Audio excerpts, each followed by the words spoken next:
繼續做埋我哋餘下嘅算式，用個5除翻呢個10，相信喺呢一個除數方法裏邊，對6年班嚟講都係唔深嘅，因為我而家其實好似都係做一個2位除1位嘅除數。對於6年班嚟講冇難度，你唯一一個難度就係保零同埋個小數點位點樣擺嘅啫。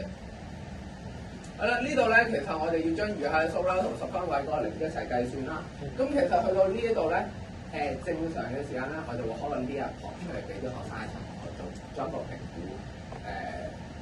有冇同學係玩過呢一堂嘅試驗？呢一堂咧係一個實際可以即時同學生用 iPad 做嘅演變，因為我哋學校係咁比較高啲，每個學生都會有個 iPad。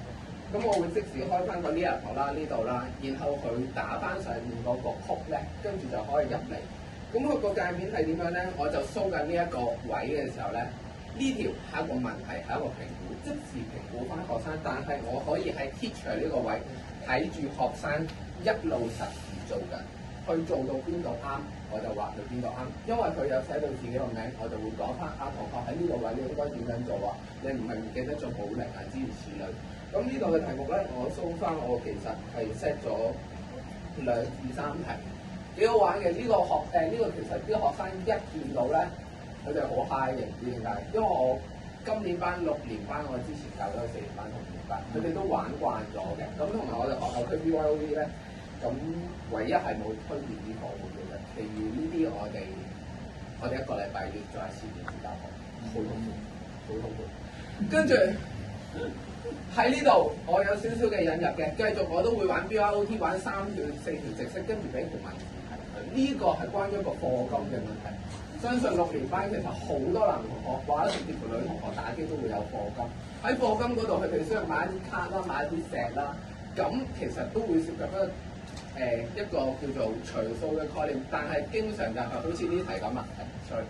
30除1，呢度想講埋30除1，咁佢知道呢個31粒啦，190除5，其實去到呢度會開始有啲點數出現，